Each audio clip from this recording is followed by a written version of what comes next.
आप सभी को नमस्कार। सर्वप्रथम मैं अतिरिक्त सचिव महोदय सर, मध्य प्रदेश राज्य विधिक सेवा प्राधिकरण श्री सुधांशु सक्सेना सर से कार्यक्रम को प्रारंभ करने की अनुमति चाहूंगा। Please proceed. Thank you sir. सम्मानित सचिव महोदय, जिला विधिक सेवा प्राधिकरण इंदौर, अतिरिक्त सचिव महोदय sir MPSLSA, deputy secretary sir MPSLSA, DLO sir Indore, सामाजिक न्याय विभाग के सदस्यगण, पैनल अधिवक्तागण, लीगल एड डिफेंस काउंसिल के मेंबर्स, नशा उन्मूलन के क्षेत्र में कार्य करने वाले गैर सरकारी संगठन के प्रतिनिधि, पीएलवीज, law students and school students, आप सभी का मध्य प्रदेश राज्य विधिक सेवा प्राधिकरण के यूट्यूब कार्यक्रम न्याय आपके द्वार में हार्दिक स्वागत है।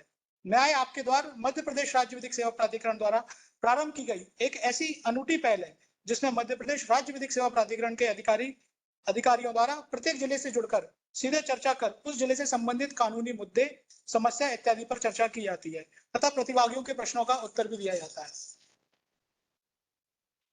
कार्यक्रम का उद्देश्य YouTube के माध्यम से अधिक लोगों तक जुड़कर विधिक जागरूकता बढ़ाना तथा उनके मन में आने वाले कानूनी प्रश्नों का समाधान करना है। इसी श्रृंखला में आज हम जिला इंदौर के साथ जुड़े हैं, जो कि ऐतिहासिक अतीत एवं तेजी से भविष्य के आधुनिकीकरण की ओर बढ़ते हुए शहर का एक सुगत मिश्रण प्रस्तुत करता है। यह मध्य प्रदेश राज्य की व्यावसायिक राजधानी होने के साथ साथ भारत के मिलियन आबादी वाले शहरों में से भी एक है। 18वीं सदी में निर्मित संगमनाथ या इंद्रदेश्वर के एक छोटे से मंदिर के देवता के नाम पर इंदौर शहर को अपना नाम प्राप्त हुआ है। यह शहर अपनी आधुनिकता के अलावा ऐतिहासिक, धार्मिक व प्राकृतिक महत्व के लिए भी जाना जाता है। यहाँ पर जनाबाब कुटी नाम का एक प्रसिद्ध पर्यटन स्थल भी है, जो मालवा क्षेत्र का दूसरा सबसे ऊंचा स्थान होने के साथ साथ अपनी प्राकृतिक सुंदरता और साहसिक मार्गों के लिए ट्रैकर्स के बीच काफी लोकप्रिय है। इंदौर में मध्य प्रदेश का सबसे पुराना अभ्यारण्य राला मंडल वन्यजीव अभ्यारण्य भी है।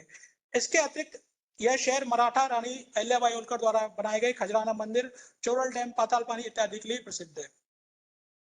आज के कार्यक्रम का मुख्य विषय नशा उन्मूलन एवं उससे संबंधित कानूनी मुद्दे हैं। इस विषय पर जुड़े प्रमुख कानूनी बिंदुओं के बारे में विस्तृत चर्चा उप सचिव महोदय द्वारा की जाएगी एवं प्रतिभागियों के प्रश्नों को भी लिया जाएगा। अंत में ओपन इंटरेक्टिव सेशन भी होगा जिसमें आप सभी अपने प्रश्न पूछ सकते हैं। जैसा कि हम सभी जानते हैं कि कार्यक्रम का विषय नशा उन्मूलन एवं उससे संबंधित कानूनी मुद्दे हैं। ड्रग ट्रैफिकिंग एवं ड्रग एडिक्शन राष्ट्रीय स्वास्थ्य एवं अर्थव्यवस्था को बुरी तरह प्रभावित करता है।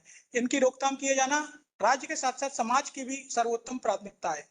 नशे की शुरुआत 9 से 10 वर्ष की किशोर आयु से हो जाती है। एक सर्वे के अनुसार भारत में लगभग 7 करोड़ लोग सब्सटेंस अब्यूज में लगे हुए हैं, जिनमें 17% लोग इसके आदी हैं।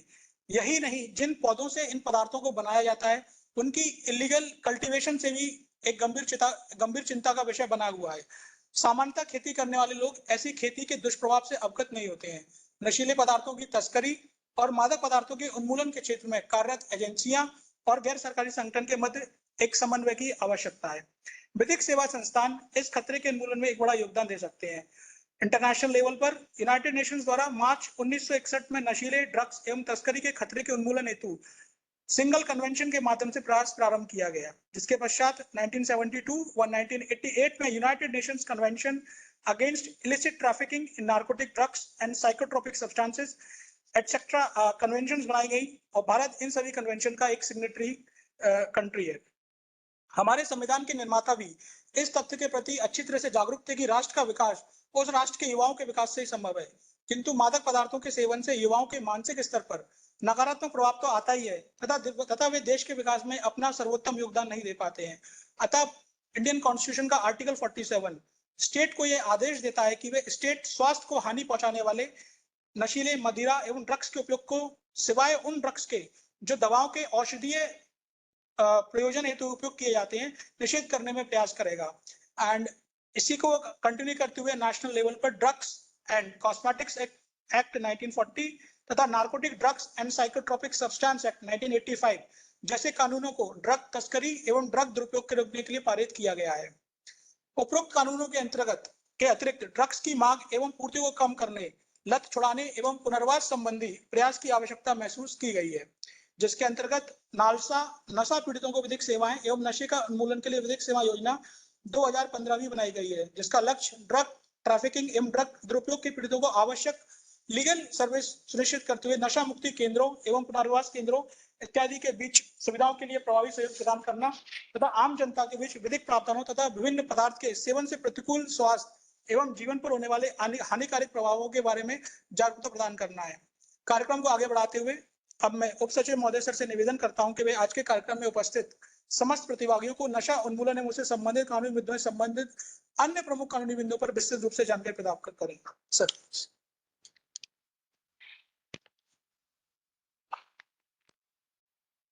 आप सभी को नमस्कार। मैं अनिरुद्ध जैन, उप सचिव मध्य प्रदेश राज्य विधिक सेवा प्राधिकरण, आज आप सभी से नशे के दुष्प्रभावों, नशा उन्मूलन के लिए राष्ट्रीय विधिक सेवा प्राधिकरण की योजनाओं, राज्य विधिक सेवा प्राधिकरण की भूमिका, नशे की रोकथाम के लिए बनाई गई विधियों और समाज के प्रत्येक व्यक्ति की भूमिका के बारे में विस्तृत चर्चा करूंगा।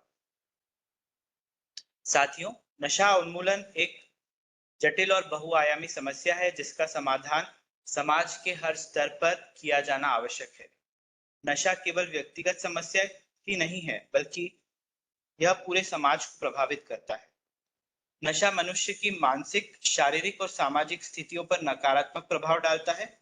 सबसे पहले यदि हम शारीरिक दुष्प्रभावों की चर्चा करें तो नशे के कारण हृदय रोग, लीवर संबंधित बीमारियां, सांस को लेकर कठिनाइयां, कैंसर और अन्य कई गंभीर समस्याएं, बीमारियां हो सकती है। मस्तिष्क की भी कार्यक्षमता को यह प्रभावित करता है, जिससे व्यक्ति के निर्णय लेने की क्षमता कम होती है और व्यक्ति चित्त से कमजोर, अवसादग्रस्त, चिंता और मानसिक समस्याओं का शिकार हो जाता है। नशा केवल व्यक्तिगत स्तर पर ही हानिकारक नहीं है, अपितु यह पारिवारिक और सामाजिक स्तर पर भी समस्या उत्पन्न करता है। नशे की लत से ग्रस्त व्यक्ति आपराधिक गतिविधियों में समस्त अपने को धकेल लेता है और आर्थिक दृष्टि से भी यदि हम देखें तो व्यक्ति अपना जो भी आयोपार्जन करता है उस सभी को नशे की अपनी जो आवश्यकताओं की प्रतिपूर्ति के लिए उसको पूरा लुटा देता है और उसका पूरा उपभोग कर लेता है। जहां तक राष्ट्रीय विधिक सेवा प्राधिकरण की अगर बात करें तो जैसा कि सर्वेश जी ने बताया कि राष्ट्रीय विधिक सेवा प्राधिकरण द्वारा नालसा नशा पीड़ितों को विधिक सेवाएं एवं नशा उन्मूलन के लिए विधिक सेवाएं नामक योजना वर्ष 2015 से लागू की गई है, जिसका मुख्य उद्देश्य है कि नशे से प्रभावित व्यक्तियों को कानूनी सहायता प्रदान करना और उन्हें पुनर्वास प्रदान करना है। इस योजना का प्रमुख उद्देश्य यह भी है कि निचले तबकों के असहाय लोगों को सहायता प्रदान की जावे और नशे की गर्त में पड़े हुए लोगों को छुटकारा दिलाया जावे। इस लक्ष्य की पूर्ति के लिए हमारे द्वारा यानी प्राधिकरण के द्वारा विशेष परामर्श केंद्रों की स्थापना की गई है, जिससे नशे से प्रभावित लोगों को उन्हें सहायता प्रदान की जाती है, उनको काउंसलिंग की जाती है। यह प्रयास किया जाता है कि वो इस लत से छूट पाए और इसके अलावा उन्हें कानूनी सहायता भी प्रदान की जाती है। यदि वह किसी भी कानूनी सहायता की अपेक्षा करते हैं तो उन्हें कानूनी सहायता भी प्रदान की जाती है। इसके अलावा हम जिला विधिक सेवा प्राधिकरणों के माध्यम से एवं राज्य स्तर पर भी नशा उन्मूलन कार्यक्रमों का आयोजन करते हैं, जिनमें हम कुछ विशेष बस्तियों को चिन्हित करते हुए हम प्रयास करते हैं कि ऐसी बस्तियों में हम जाकर लोगों को काउंसलिंग करें, उनको सेंसिटाइज करें और प्रयास करते हैं कि जो लोग नशे की गर्त में पड़े हुए हैं और उनके परिवार को हम जो भी सहायता है वो प्रदान करते हैं। इसके अलावा पुनर्वास केंद्रों में भी हमारी भूमिका होती है, वहां पर भी हम विधिक सेवा शिविरों का आयोजन करते हैं और एनजीओ तथा गैर सरकारी तथा सरकारी संगठनों की मदद से, सामूहिक समूहों की मदद से हम प्रयास करते हैं कि भूतल स्तर पर जो है आवश्यक बदलाव लाया जा सके। ये तो बात हुई हमारी योजना की। अब हम चर्चा करें कि भारत सरकार द्वारा नशा उन्मूलन के लिए 2 महत्वपूर्ण एक्ट्स बनाए गए हैं। पहला तो narcotic drugs and psychotropic substances act 1985 यानी स्वापक औषधि एवं मन प्रभावी पदार्थ अधिनियम 1985 और दूसरा महत्वपूर्ण एक्ट जो है drugs and cosmetics act 1940। Narcotic drugs और साइकोट्रॉपिक सब्सटेंसेस जो एक्ट है उसके अंतर्गत नशीले पदार्थों के उत्पादन, तस्करी, वितरण और सेवन को रेगुलेट करना है और ऐसा करना एक गंभीर अपराध माना गया है। यह मृत्युदंड, आजीवन कारावास से लेकर छोटे अल्प मात्रा के जो मामले होते हैं ड्रग्स कंजम्पशन के, उनके लिए छोटी सजा से लेकर मृत्युदंड तक के प्रावधान किए गए हैं। इसी प्रकार ड्रग्स एंड कॉस्मेटिक्स एक्ट में भी नशे की रोकथाम के लिए प्रावधान किए गए हैं और दोनों ही इन एक्ट्स में व्यक्ति के नशे की गर्त में पड़े हुए व्यक्ति के पुनर्वास के लिए विशेष प्रावधान किए गए हैं। साथियों, नशा उन्मूलन की जो एक लड़ाई हम लड़ रहे हैं उसमें व्यक्ति के उसमें समाज के प्रत्येक व्यक्ति की अहम और महत्वपूर्ण भूमिका है, किंतु यहाँ यह बताना चाहूंगा कि सबसे महत्वपूर्ण भूमिका है वो परिवार की है, माता पिता की है।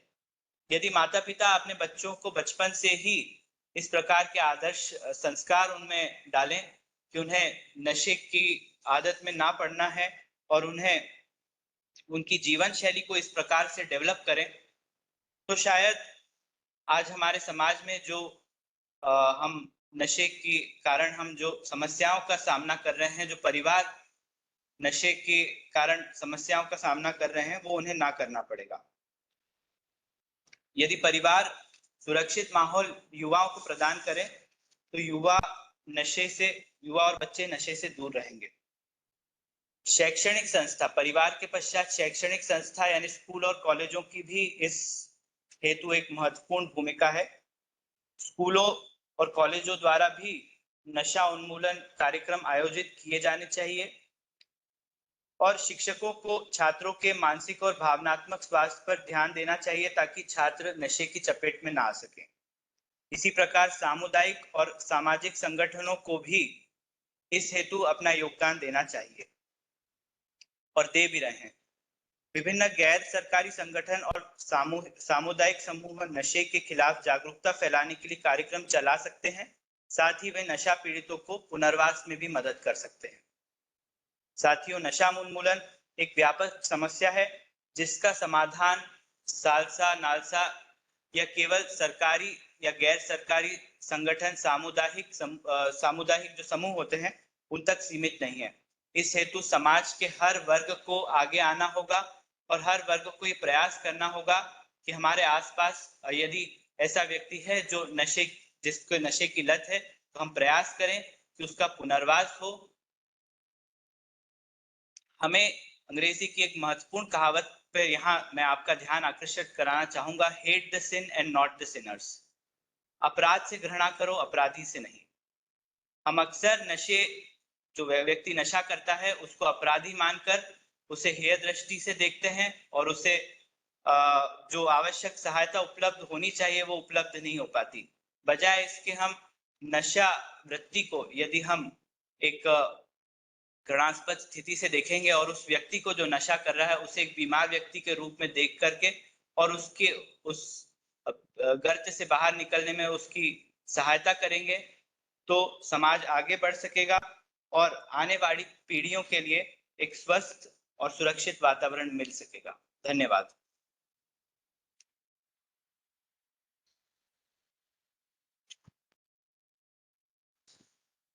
अब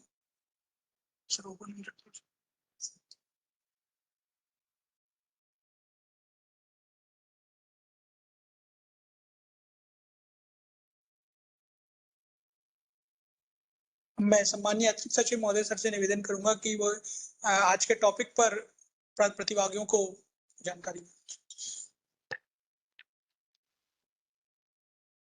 सम्मानीय सदन को नमस्कार। मैं सुधांशु सक्सेना, अतिरिक्त सचिव मध्य प्रदेश राज्य विधिक सेवा प्राधिकरण, आपको इस कार्यक्रम में आपका हार्दिक स्वागत करता हूं। जो विषय हमारे सामने आज सम्मुख प्रस्तुत है उसका महत्व ना सिर्फ राष्ट्रीय स्तर पर अपितु पारिवारिक स्तर तक बहुत विशेष और मूलभूत आधार प्रदान करता है। मेरे साथी डीएलओ श्री सर्वेश जी ने इसके महत्व को इंगित किया। मेरे ब्रदर जज श्री अनिरुद्ध जैन साहब ने भी इसके महत्व को और इसके संबंध में योजनाओं को आपको बताया है। इस समस्या, नशा संबंधी जो समस्या है, उसमें राज्य का दायित्व 2 स्तरों पे प्रारंभ होता है, एक मेटलिज्म पे और दूसरा पेटलिज्म के कॉन्सेप्ट पे। मेटलिज्म मतलब माँ के रूप में हम राज्य के नागरिकों को कैसे सशक्त कर सकते हैं। पारिवारिक इकाई से लेकर राज्य स्तर पर नशा उन्मूलन केंद्र, नशे को उन्मूलन के लिए जो योजनाएं बन रही हैं, जो शैक्षणिक संस्थाओं के माध्यम से या ऐसे अवेयरनेस प्रोग्राम के माध्यम से जो कार्यक्रम आयोजित करके हम नशा उन्मूलन के लिए प्रयास कर रहे हैं, ये हमारा प्रयास उन व्यक्तियों के लिए है जो कि इसमें इन नशा जो समस्या है इससे संलिप्त है। दूसरा, पेट्रिज्म का कॉन्सेप्ट जो है वो एक कठोर दंडात्मक प्रावधान करता है कि कानून के माध्यम से जो लोग नशे की इस बुरी आदत को प्रसारित कर रहे हैं या उसको फैसिलिटेट करा रहे हैं लोगों को, उनको कैसे दंडात्मक रूप से उनपे रोका जाए उनको। इस हेतु कठोर प्रावधान बने हुए हैं, इस विशेष न्यायालयों की व्यवस्था की गई है और विशेष न्यायालय अपना कार्य पूरा समर्पण से कर भी रहे हैं।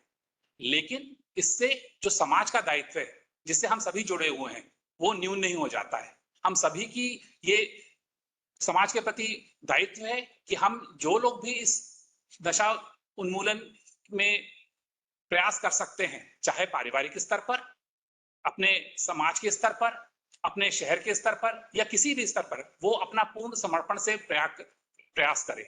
महत्वपूर्ण तथ्य ये भी है यहाँ पे कि कई राष्ट्र की इकोनॉमी केवल इस नशे की आदत या नशे के व्यापार के कारण समाप्त हो चुकी है। मैं यहाँ नाम तो मेंशन नहीं करना चाहूंगा, लेकिन हम सभी को सामान्य ज्ञान के अंतर्गत ये ज्ञात है कि कई राष्ट्र अपनी इकोनॉमी को कोलैप्स कर चुके हैं।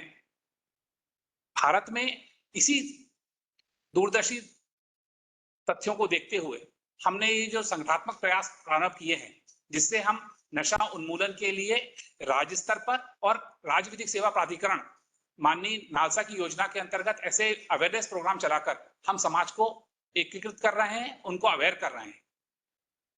एक आखिरी बात और बोलना चाहूंगा कि जो कि मेरे ब्रदर जज ने कहा कि हमको जो व्यक्ति नशे में संलिप्त है उससे घृणा नहीं करनी है, बल्कि उसको सुदृढ़ता प्रदान करनी है, उसको आधार प्रदान करना है। व्यक्ति नशा अपनी कमियों को छुपाने के लिए प्रारंभ करता है, लेकिन कब वो उसकी कमी उसकी आदत में बदल जाती है ये उसको पता नहीं चल पाता है। तो ऐसे व्यक्ति को मौलिक रूप से, शारीरिक रूप से और मानसिक रूप से सुदृढ़ करने की बहुत ज्यादा आवश्यकता रहती है। ऐसी स्थिति में हमारी जो भूमिका है वो अत्यंत महत्वपूर्ण हो जाती है। हमारे साथी, चाहे वो पैरालीगल वॉलंटियर्स के रूप में हो, हमारे लॉ स्टूडेंट्स के रूप में हो, हमारे आदरणीय अधिवक्तागण के रूप में हो या हमारे समाज के किसी भी वर्ग के सदस्य हों, वो इसके लिए महती भूमिका का निर्वहन कर सकते हैं। हम सभी को सुदृढ़ होकर इस योजना जो 2015 की योजना है नालसा की, उसका क्रियान्वयन करने के लिए, उसका जो एक्शन प्लान को समाज के तृणमूल स्तर पर ले आने के लिए अपना सर्वांगीण प्रयास करना चाहिए। और न सिर्फ प्रयास अपितु उसका फॉलो अप भी, कि हमने जो प्रयास किया वो फलीभूत किस स्तर पर हुआ है। इसी के साथ मैं आप सभी को इसे रिक्वेस्ट करूंगा, आप एक एक करके अपने माध्यम से अपने जो आपके प्रश्न इस विषय से संबंधित वो प्रस्तुत करें। हम यथासंभव प्रयास करेंगे कि आपको उसका संतोषप्रद उत्तर प्रदान कर सकें। धन्यवाद।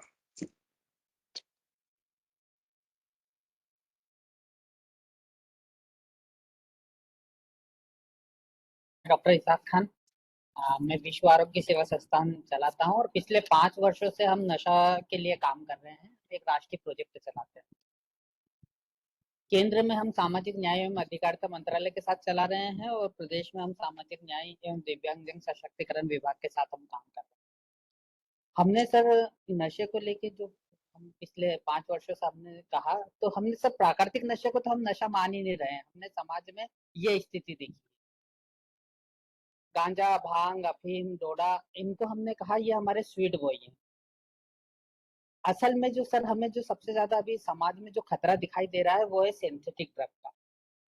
सिंथेटिक ड्रग में सर हम 2 रूप यहाँ पे देख रहे हैं, एक महंगा और एक सस्ता। महंगा नशा में जो है एमडी, मेटामाफेटामाइन, स्मैक और कोकीन, ये जो है, लेकिन इसका जो रेट है वो 700 रुपए, 1500 रुपए और 2500 रुपए। अभी इंदौर में जो है स्नैक बाइट भी यहाँ पे चल रही है। हमने कहा इनसे भी अभी हमें खतरा नहीं है, ये भी समाज का एक उच्च वर्ग कर रहा है, वो अपराध नहीं करेगा।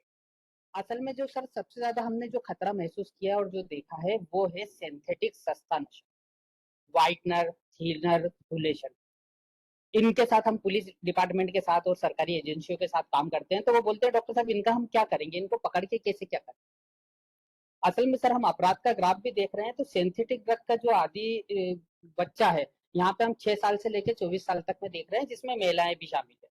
ऐसे हमारे पास यहाँ पे 20,000 पेशेंट हैं जिनको हम डोर टू डोर इंदौर में हम सर्वे करते हैं। जी सर, हम यही चाह रहे हैं, बस एक ही हमारा एक प्रश्न यही है कि हम समाज के इस सिंथेटिक ड्रग और नशे से आदि परिवारों की कानून के माध्यम से कैसे मदद कर सकते हैं।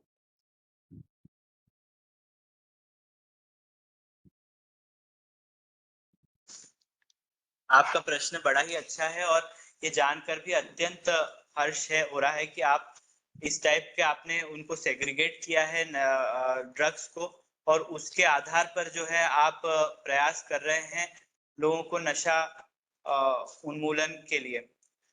मैं आपको बताना चाहूंगा कि सिंथेटिक और नॉन सिंथेटिक नेचुरल ड्रग्स जो जिनकी अपन बात कर रहे हैं, इनको सेग्रीगेट कहीं पर भी एनडीपीएस एक्ट में या नार्कोटिक ड्रग्स या साइकोट्रॉपिक सब्सटेंसेस एक्ट में नहीं किया गया है।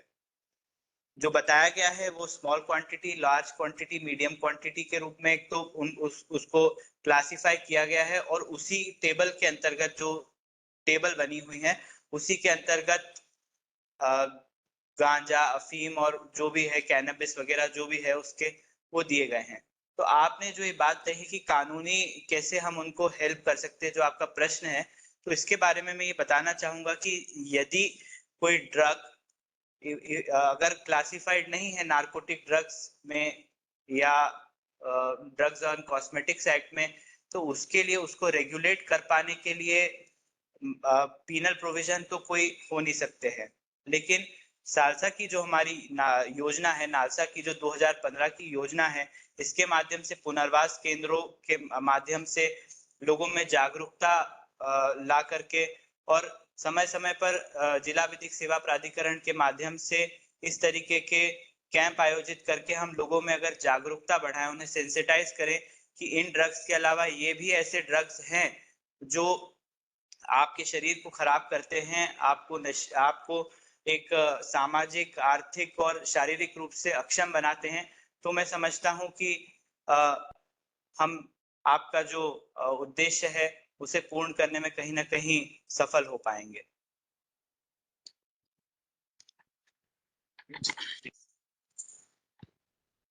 जैसा कि उप सचिव महोदय सर ने बताया, मैं उसी चीज को आगे बढ़ाते हुए थोड़ा और ऐड करना चाहूंगा कि जो आपने अभी समस्या बताई, बेसिकली अगर इसको एक देखा जाए तो इट्स अ वेरी वैसे तो मैक्रो लेवल पर समस्या है, बट ये स्टार्ट होती है बहुत माइक्रो लेवल पर।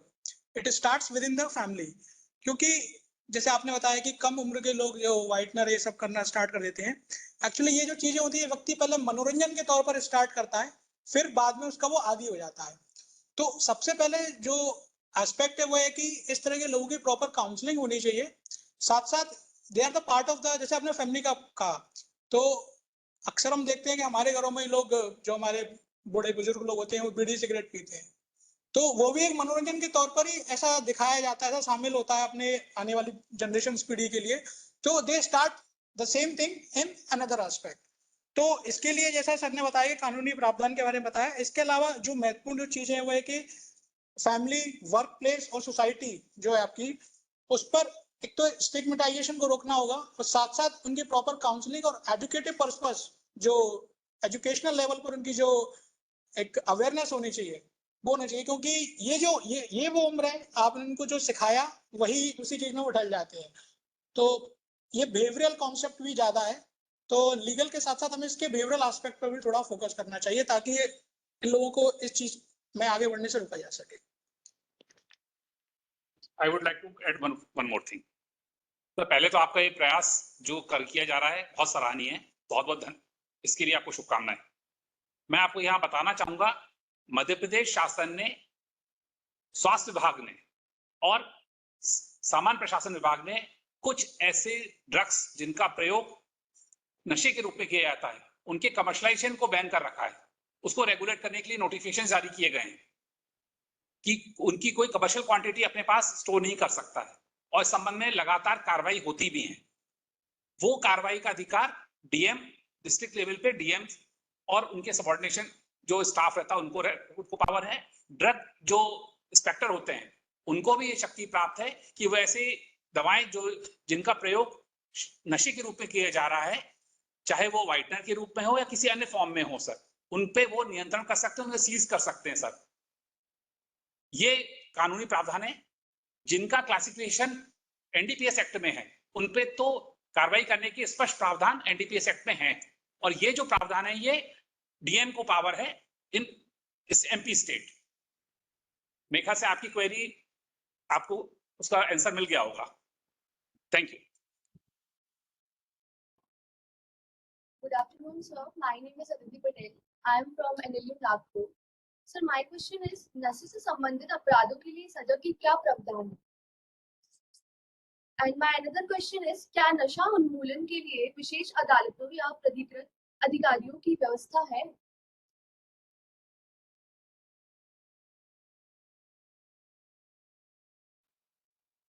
आपने दो प्रश्न पूछे हैं। पहला प्रश्न आपका ये है कि पहला प्रश्न आपका ये है कि नशे से संबंधित जो है सजा के क्या प्रावधान है। तो इसके स्पष्ट प्रावधान स्वापक औषधि एवं मन प्रभावी पदार्थ अधिनियम 1985 जो मैंने अपने वक्तव्य में भी बताया था, उसमें प्रावधान दिए गए हैं। प्रावधानों को जैसा कि हमने अगर क्लासिफाई करें तो वैसे तो बहुत सारे प्रावधान है। तो ड्रग्स की तस्करी और वितरण के लिए जो है मृत्युदंड, आजीवन कारावास तक के दांडिक प्रावधान उपलब्ध हैं, और उपभोग और सेवन के लिए 1 साल से लेकर तो आजीवन कारावास तक के प्रावधान हमारे पास उपलब्ध हैं। और यदि कोई व्यक्ति इस प्रकार से उनका सेवन लोगों से कराता है तो उसके लिए भी अलग प्रावधान है।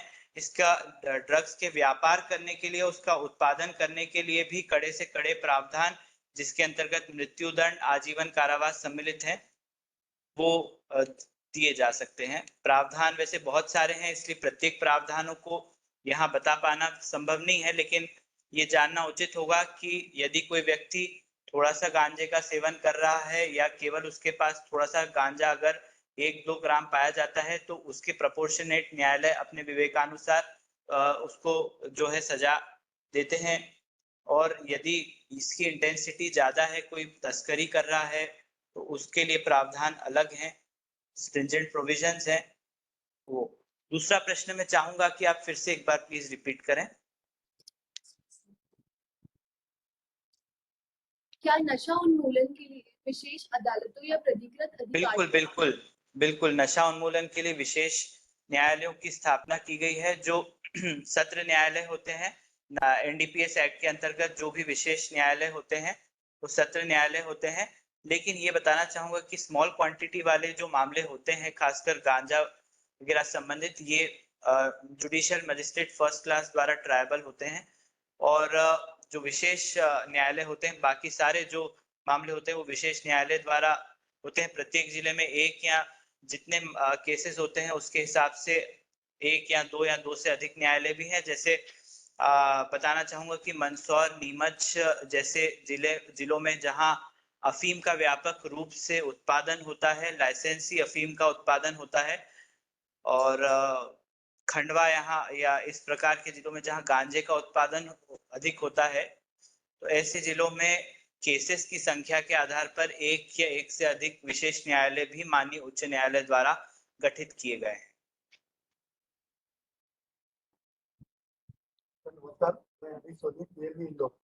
नशा उन्मूलन के लिए नालसा एवं सालसा के द्वारा क्या प्रभावी कदम उठाए?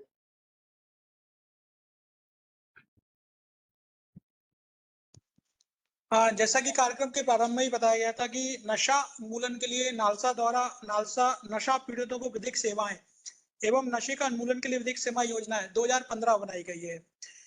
इस योजना का लक्ष्य ड्रग तस्करी एवं ड्रग दुरुपयोग के पीड़ितों को आवश्यक विधिक सेवा प्रदान करते हुए जो भी पुनर्वास केंद्र हैं और नशा मुक्ति केंद्र हैं उनके बीच समन्वय स्थापित करना है।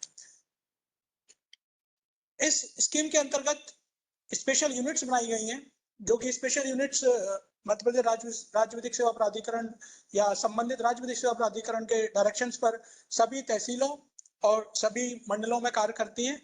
और उन स्पेशल यूनिट्स में कुछ पदाधिकारी नियुक्त किए जाते हैं और वो पदाधिकारी नशा मुक्ति संबंधित एक ईयरली प्लान चॉकआउट करते हैं और उसके आधार पर मीटिंग्स की जाती हैं और ट्रेनिंग प्रोग्राम्स आयोजित किए जाते हैं, जिसकी रिपोर्ट सालसा को भेजी जाती है। तो ये तो हो गया एक आपका इस योजना के अंतर्गत एक एडमिनिस्ट्रेटिव एस्पेक्ट। लेकिन इसके अलावा जो कई सारे स्टेक होल्डर्स हैं, जैसे अगर हम निचले स्तर से स्टार्ट करें, सबसे लोएस्ट लेवल से, तो स्कूल और कॉलेज में जो स्टूडेंट्स होते हैं वो भी आजकल ड्रग एडिक्शन में काफी में पाए जाते हैं। फिर वहां से स्टार्ट करते हुए ड्रग्स लेने वाले लोगों की जो फैमिलीज होती हैं, जो कि उनके पीड़ित होते हैं, victims. Other than this, jail में जो बंदी होते हैं वो भी ड्रग एडिक्शंस के लेते हैं और काफी हम न्यूज में भी सुनते हैं कि ड्रग एडिक्शंस मतलब ड्रग का भी वहां पर चलता है।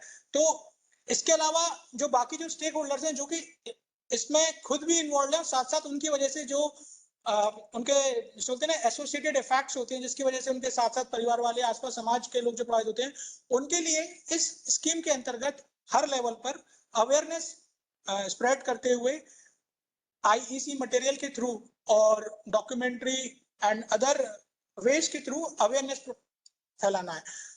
जैसा कि अभी चर्चा के दौरान निकल के आया कि एक लीगल प्रॉब्लम के साथ साथ एक बिहेवियरल प्रॉब्लम भी है। तो जो नालसा की जो स्कीम है और जो सालसा लेवल पर जो प्रयास किए जाते हैं, वो होता है कि आपको इसके हार्मफुल इफेक्ट्स के थ्रू बताते हुए इसके थ्रू इंफॉर्मेशन देते हुए आपके बिहेवियरल चेंजेस की ओर प्रमोट करना। क्योंकि वंस एक बार जब आपका जो बिहेवियर अगर चेंज हो जाता है तो ऐसा कहा जाता है कि आप रिफॉर्म हो जाते हैं हमेशा के लिए। तो नालसा और सालसा का हमेशा यही प्रयास रहता है कि उस योजना के अंतर्गत आपको जानकारी प्रदान करते हुए, उसके सेवन के दुष्परिणामों को बताते हुए आपको उसकी लत छुड़वाने के लिए प्रेरित करना। इस बिंदु पे एक महत्वपूर्ण जानकारी मैं भी देना चाहूंगा कि जो नालसा की योजना एमआई 2015 की, उसमें हर डिस्ट्रिक्ट लेवल पर नोडल ऑफिसर नियुक्त किया गया है इस योजना के प्रचार प्रसार हेतु, और वह महत्वपूर्ण दायित्व हमारे नालसा सेक्रेटरी साहब को सौंपा गया है। आपके सम्मुख साहब उपस्थित हैं और उनके साथ सीएमओ जो चीफ मेडिकल ऑफिसर हैं, वो उनके साथ एक टीम गठित करके इसके प्रचार प्रसार के लिए और नशा जो मुक्ति कार्यक्रम को सुदृढ़ता प्रदान करने के लिए और उसको सुनिश्चितता प्रदान करने के लिए प्रयास करेंगे। इसके लिए एक डाटाबेस भी तैयार किया गया इस योजना के अंतर्गत, उसके भी डायरेक्शंस हैं। हर जिले में एक डाटाबेस रखा जाएगा जिसके अंतर्गत न सिर्फ जो नशा में संलिप्त व्यक्ति उनकी जानकारी, अपितु उनको जो सहायता प्रदान की जा रही राज्य द्वारा उसका भी लेखा रखा जाएगा। सर आपको प्लीज। Thank you. नमस्कार सर, मैं Jagdish Yadav, PLB, DALSA, Indore. Sir एक सवाल था, नशे से पीड़ित व्यक्तियों के उपचार और पुनर्वास के लिए क्या कानूनी प्रावधान है? ये इस नशा उन्मूलन के इस क्षेत्र में केवल नालसा या सालसा ही कार्य नहीं कर रहे हैं। शासन का भी यह प्रयास है कि लोग नशे की जो एक गर्त है उसमें जाने से बचें। इसलिए शासन द्वारा भी इस प्रकार के कई पुनर्वास केंद्र स्थापित किए गए हैं, जो प्रशासन के माध्यम से यदि कोई व्यक्ति आवेदन करता है या उसका परिवार आवेदन करता है तो ऐसे व्यक्ति को निःशुल्क इस प्रकार के शासकीय पुनर्वास केंद्रों में उनको भर्ती कराया जा सकता है और वहां पर जो भी है उनके रिहेबिलिटेशन के लिए जो भी आवश्यक, उनके इलाज के लिए जो भी आवश्यक कार्रवाई होती है वो की जाती है। इसके अतिरिक्त कई एनजीओज हैं और गैर सरकारी संगठन हैं, सामुदायिक संगठन हैं जो इस क्षेत्र में काम कर रहे हैं और उनके द्वारा भी इस प्रकार के शिविर का आयोजन किया जाता है, जहां लोगों को नशे की जो दुष्प्रभाव है उनकी जानकारी प्रदान की जाती है और यदि आवश्यकता होती है तो इस प्रकार के एनजीओज हैं उनके द्वारा भी नशा पीड़ित व्यक्तियों के पुनर्वास के लिए इस प्रकार के यदि कोई केंद्र है स्थापित किए गए हैं तो वहां पर भी उनकी सहायता से भी पीड़ित व्यक्ति का जो है उपचार और रिहेबिलिटेशन के लिए आवश्यक प्रावधान है। तो नालसा की योजना जिसके बारे में मैं विस्तृत पहले भी बता चुका हूं और हमारे साथी दिग्विजय जी भी सर्वेश जी भी बता चुके हैं। इसके अतिरिक्त शासन की विभिन्न योजनाएं हैं। राष्ट्रीय नशा उन्मूलन नीति है, उसके भी संबंध में प्रावधान है और शासकीय एवं गैर शासकीय जो संगठन है इनके द्वारा भी संचालित कई प्रकार के पुनर्वास केंद्र है जिनके मदद से इस प्रकार के नशा पीड़ित व्यक्ति का रिहेबिलिटेशन हो सकता है।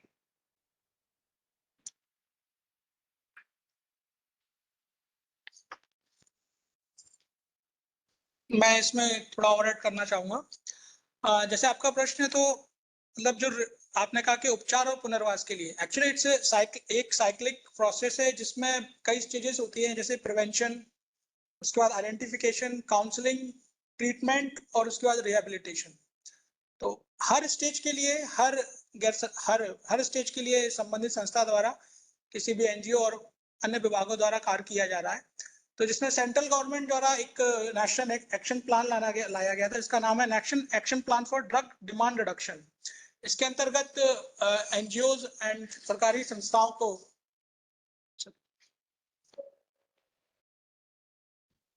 माफ करिएगा आप सभी, एक अर्जेंट मीटिंग कॉल होने से हमारे साथी जज को जाना पड़ा। आदरणीय मेंबर सेक्रेटरी साहब ने एक अर्जेंट मीटिंग कॉल करी थी, तो सर्वेश जी प्लीज आप कंटिन्यू करें।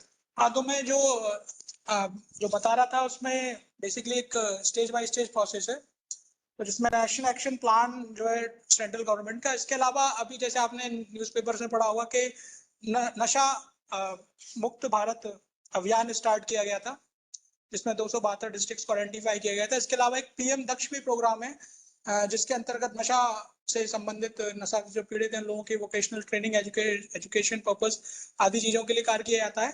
तो ये जो पूरी प्रक्रिया ये स्टार्ट होती है प्रिवेंशन, आइडेंटिफिकेशन से लेकर रिहेबिलिटेशन की।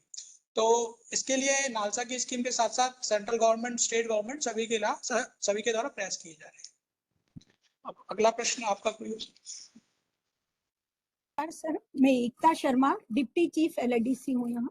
सर, मेरा प्रश्न है कि भारत में नशा उन्मूलन के लिए कौन कौन सी विधिक और नीतिगत पहल की गई है? मैम, आपका जो प्रश्न है मोर और लेस जो भी प्रश्न जो पूछे गए हैं और अभी जस्ट जो पूछा गया उससे संबंधित ये कि जैसे आपने पूछा कौन सी विधि और नीतिगत जो पहल की गई है, तो उसके संबंध में सम्मानीय उप सचिव महोदय सर ने कानून के बारे में चर्चा की थी और साथ में जो नालसा की जो स्कीम है उसके बारे में भी बताया गया था। साथ में जैसे अभी मैंने बताया कि सेंट्रल लेवल पर, स्टेट गवर्नमेंट लेवल पर भी कई सारे प्रोग्राम चालू किए, जैसे नशा मुक्त भारत अभियान रहा, हमारा national action plan for drug demand reduction रहे, इसके अलावा पीएम दक्ष स्कीम है।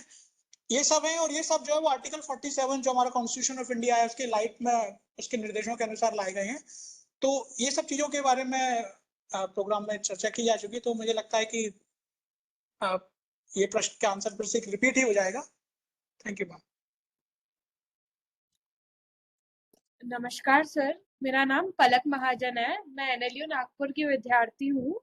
आपसे प्रश्न यह है कि नशा करने वाले व्यक्तियों को पुनर्वास और सुधार की प्रक्रिया में क्या चुनौतियां आती हैं? देखिए, पुनर्वास और जैसे आपने बोला कि सुधार और पुनर्वास की प्रक्रिया में क्या चुनौती थी। सबसे पहले तो हमें ये समझना होगा कि किसी व्यक्ति की लत छुड़ाना एक अपने आप में एक बहुत टफ एंड टीडियस टास्क होती है, क्योंकि इसमें दो चीजें होती हैं। व्यक्ति शॉर्ट टर्म के लिए तो उसको छोड़ देता है, लेकिन लॉन्ग टर्म में हमेशा ये चांसेस रहते हैं कि व्यक्ति वापस उस चीज को फिर से अपना ले। तो जो एक प्रक्रिया है वो हमेशा ये है कि आपको अगर किसी गलत चीज को हटाना है तो मतलब तो जो गलत चीज को हमेशा अच्छी चीज से रिप्लेस की जाती है। तो जो हमारे पुनर्वास केंद्र हैं वहां पर भी उपचार के लिए और पुनर्वास के लिए जो प्रयास किया जाता है वही होता है कि इनकी जो लत है उसको किसी गुड हैबिट के साथ रिप्लेस किया जाए। तो जो व्यक्ति नशा करते हुए हैं उनको एक पर्टिकुलर टाइम पर ऐसा लगता है कि हमको इस वक्त ड्रग लेना ही है, इस वक्त ये नशे का सेवन करना ही है, तो उनके उस समय को किसी अन्य गतिविधि से रिप्लेस करने का प्रयास किया जाता है। तो सबसे बड़ी समस्या यही होती है कि व्यक्ति शॉर्ट टर्म में तो उसको अडेप्ट कर लेता है, लेकिन लॉन्ग टर्म में हमेशा चांसेस यही रहते हैं कि वो उस पर वापस आ जाता है।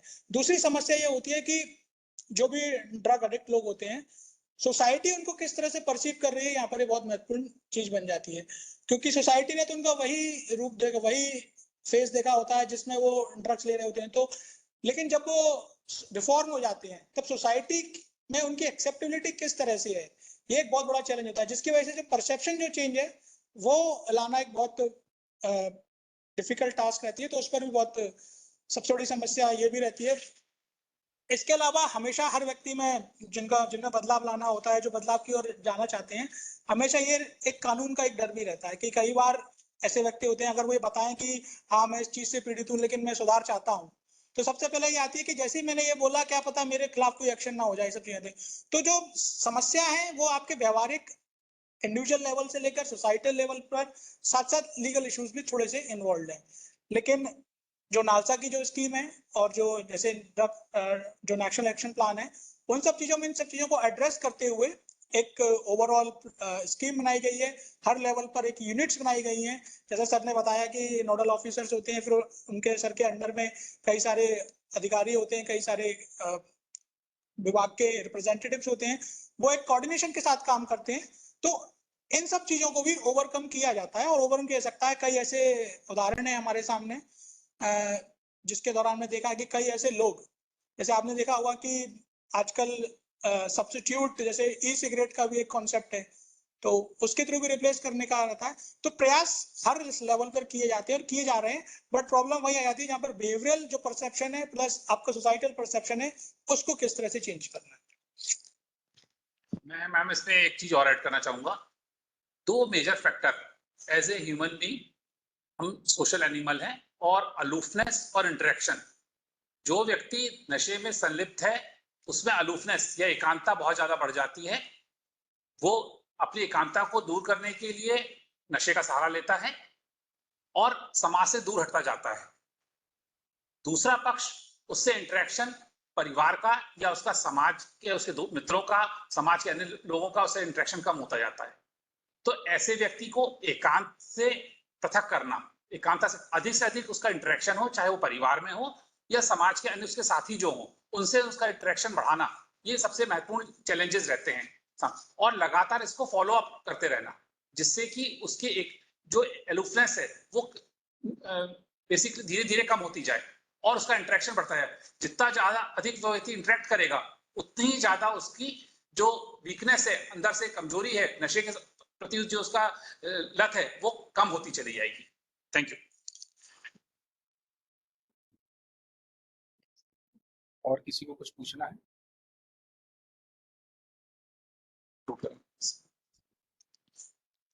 ठीक है सर। 37। तो आशा करते हैं कि इस प्रोग्राम के थ्रू आपको आपके जो प्रश्न पूछे गए उनका आंसर मिला होगा। साथ में जो चर्चा के दौरान जो देखने को मिला कि जो पार्टिसिपेंट्स हैं वो काफी उत्साहित हैं और काफी इस चीज के बारे में जानना और समझना चाहते हैं, और होपफुली एक अच्छा मैसेज लेकर भी सोसाइटी में जाएंगे कि और नशा उन्मूलन के लिए काम करेंगे। चूंकि ये यूट्यूब प्रोग्राम है, तो जैसे हर यूट्यूबर कहते हैं, इसी तरह मैं भी ये कहना चाहूंगा कि आप प्लीज इसको सब्सक्राइब जरूर करें और साथ साथ आपके जो भी ग्रुप्स हैं उन पर शेयर करें, क्योंकि जो आपकी जो शेयरिंग होगी वो इसका एक चेन इफेक्ट होगा और ज्यादा से ज्यादा लोग इतने सेंसिटिव मुद्दे पर, जैसे आपने मुद्दे पर जो उनको आवश्यक जानकारी चाहिए होती है वो मिल जाएगी। और एक शॉर्ट टर्म में आजकल टेक्नोलॉजी एक ऐसी चीज है जिससे लोग आसानी से कनेक्ट हो जाते हैं और अपने आप को जोड़ भी पाते हैं। मैं अंत में अतिरिक्त सचिव महोदय सर से निवेदन करूंगा कि सर कंक्लूड करते हुए। आप सभी की उपस्थिति और सहभागिता के लिए बहुत बहुत धन्यवाद। मैं आदरणीय सेक्रेटरी सचिव महोदय को भी बहुत बहुत धन्यवाद देना चाहूंगा कि उन्होंने इतना सफल कार्यक्रम सुनिश्चित किया। मैं कोशिश करूंगा कि मैं YouTube चैनल में जो इसके संबंधित योजना है उसका भी आपको एक वीडियो उसमें डाल दूं, जिससे आप सभी को योजना के बारे में अवेयरनेस हो सके और आप उसको स्प्रेड अप कर सकते हैं सोसाइटी में। बहुत बहुत धन्यवाद। जय हिंद।